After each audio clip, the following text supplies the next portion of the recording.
ബിസ്മില്ലാഹിർ റഹ്മാനിർ റഹീം.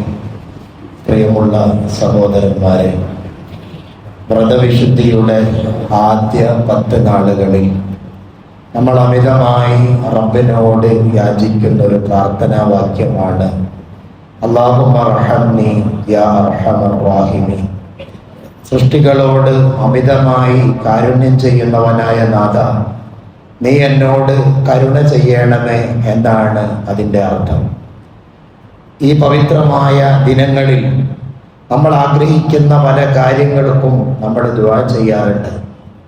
പക്ഷെ ഇത്രമാത്രം പവിത്രമാക്കപ്പെട്ട ദിനമായിട്ട് പോലും നമ്മൾ യാചിക്കുന്ന ചോദിക്കുന്ന പല കാര്യങ്ങൾക്കും ഉത്തരം കിട്ടാതെ പോകുന്നുണ്ടോ എന്ന് തന്നെ നമ്മൾ തന്നെ സംശയിക്കാറുണ്ട്.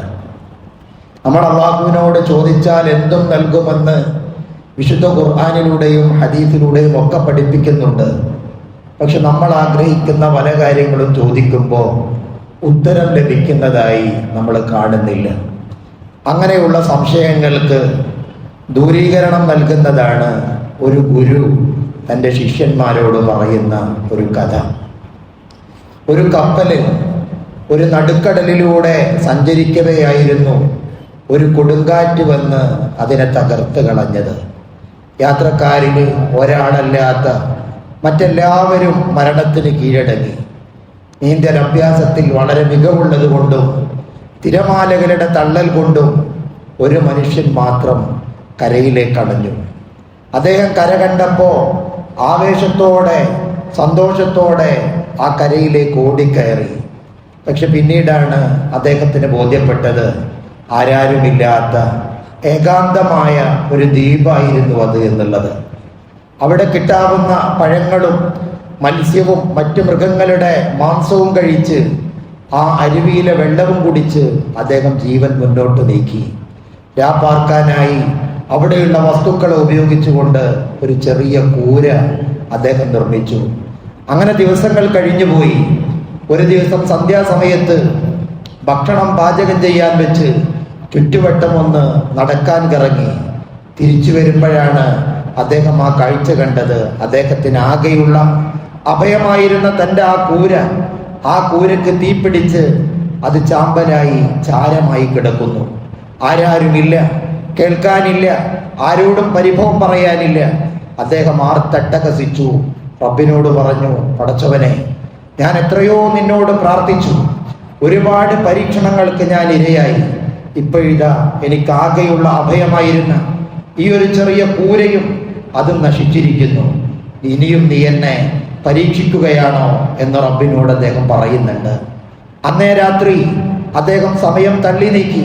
പക്ഷെ പിറ്റേ ദിവസം പുലർച്ചെയായപ്പോൾ ഒരുപാട് ദുഃഖത്തോടെ, അതല്ലെങ്കിൽ നീറുന്ന മനസ്സോടെ അദ്ദേഹം പ്രഭാതം വിടർന്നപ്പോൾ ഒരു വഞ്ചി അദ്ദേഹത്തിൻ്റെ അടുത്തേക്ക് കടന്നു വരികയാണ്.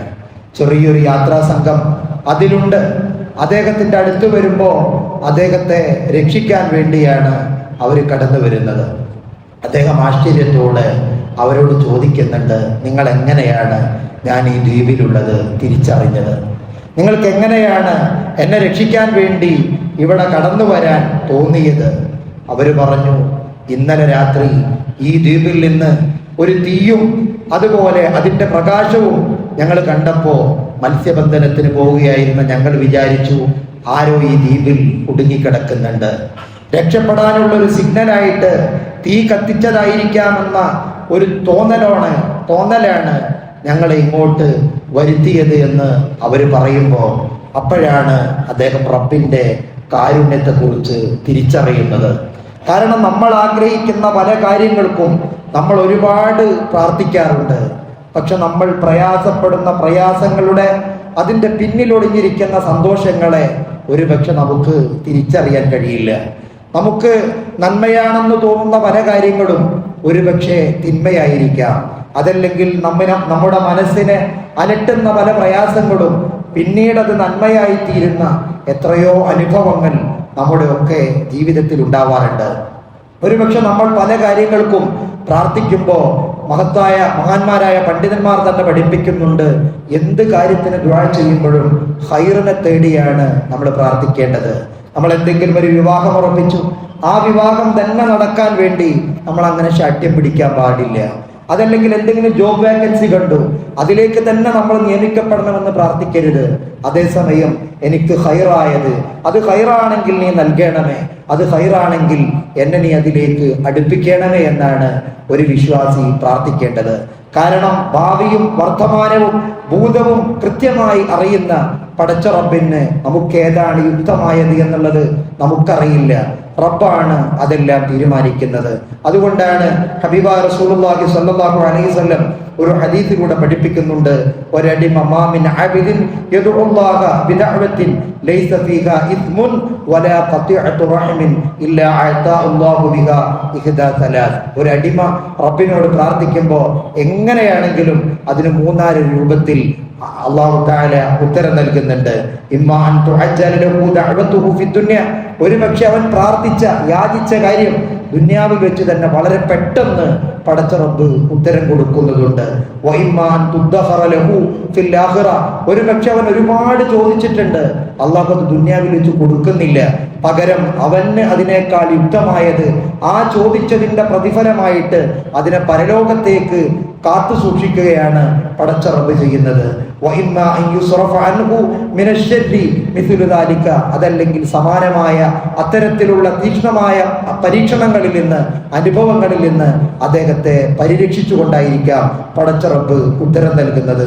ഇത് കേൾക്കുമ്പോ സ്വഹാബത്ത് ചോദിക്കുന്നുണ്ട്, യാ റസൂലല്ലാഹ് ഇദാ നക്സുർ, അങ്ങനെയാണെങ്കിൽ ഞങ്ങൾ ദുആ അധികരിപ്പിച്ചോട്ടെ നബിയെ എന്ന് പറയുമ്പോൾ ഹബീബായ തങ്ങൾ പറയുന്നു, അല്ലാഹു അക്ബർ, അല്ലാഹു അധികരിപ്പിച്ച് നൽകുന്നവനാണ്, നിങ്ങൾ റബ്ബിനോട് എത്ര വേണമെങ്കിലും ചോദിച്ചോളൂ എന്ന് ഹബീബായ റസൂലുള്ളാഹി സ്വല്ലല്ലാഹു അലൈഹി വസല്ലം തങ്ങൾ പഠിപ്പിക്കുന്നുണ്ട്. അതുകൊണ്ട് ആരാരും സഹായിക്കാനില്ലാത്ത നാളെ പാരത്രിക ലോകത്ത് ഒരു മനുഷ്യന് അവന് അല്ലാഹു പ്രതിഫലം നൽകുമ്പോൾ അടിമ വിചാരിക്കുമത്രേ, ഭൗതിക ലോകത്ത് ഞാൻ ചോദിച്ചൊരു ചോദ്യത്തിനും പടച്ച റബ്ബ് ഉത്തരം നൽകിയിട്ടില്ലായിരുന്നുവെങ്കിൽ എത്ര നന്നായിരുന്നേനെ എന്ന് അടിമകൾ വിചാരിക്കുമെന്ന് ഹദീസിലൂടെ പഠിപ്പിക്കുന്നുണ്ട്. അതുകൊണ്ട് നമ്മൾ റബ്ബിനോട് ചോദിച്ചു കൊണ്ടേയിരിക്കുക.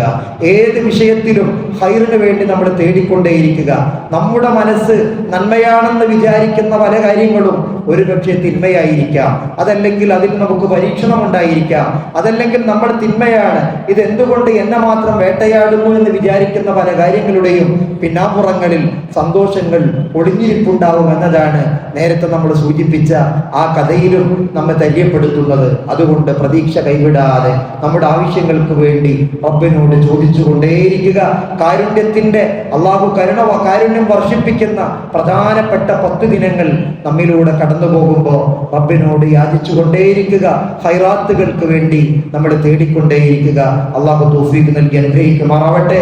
നാം പറയുന്ന വാക്കുകളിൽ, നമ്മുടെ പ്രവർത്തനങ്ങളിൽ, ചിന്തകളിലൊക്കെ വന്നു പോകുന്ന എല്ലാ ദൈനംദിന തെറ്റുകുറ്റങ്ങളും അല്ലാഹു നമുക്ക് പുറത്തു നിന്ന് അനുഗ്രഹിക്കുമാറാവട്ടെ.